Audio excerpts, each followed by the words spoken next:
attachements au ciel sont pour vous plaire. Et qu'est-ce qu'à mon âge, on a de mieux à faire que d'attacher à soi, par le titre d'époux, un homme qui vous aime et soit aimé de vous, et de cette union de tendresse suivie, se faire les douceurs d'une innocente vie. Que vous jouez au monde un petit personnage, de vous claquer muret aux choses du ménage. À de plus hauts objets, élevez vos désirs.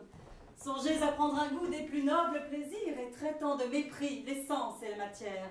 À l'esprit comme nous, donnez-vous tout entière.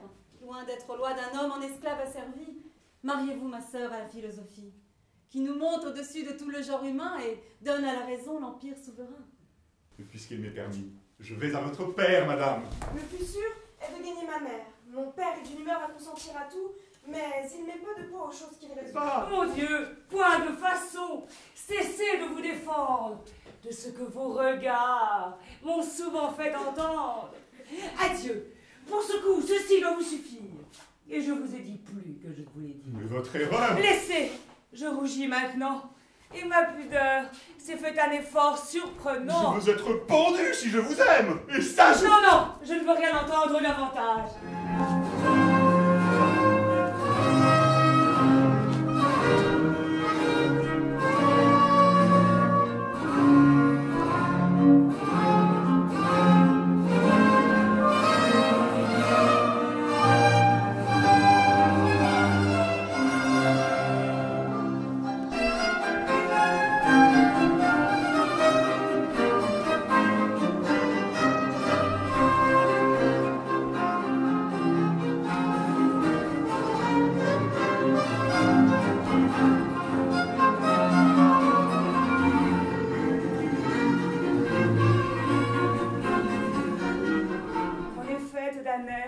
Je pense à pouvoir dire qu'on n'a pas pour un cœur soumis à son empire.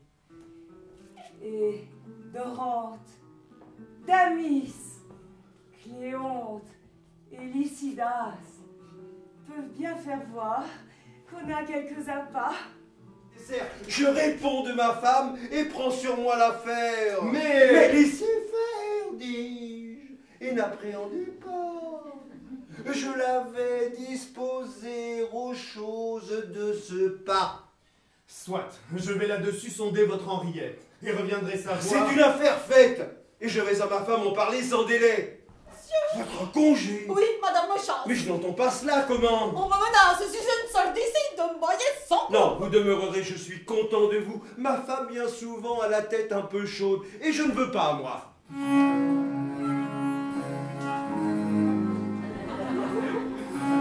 Quoi?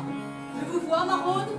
Vite, sortez, friponne, allons, quittez ces lieux. Et ne vous présentez jamais devant mes yeux. Doudou! Non, c'en est fait. Eh. Je veux qu'elle sorte. Mais qu'a-t-elle commis pour vouloir de la sorte?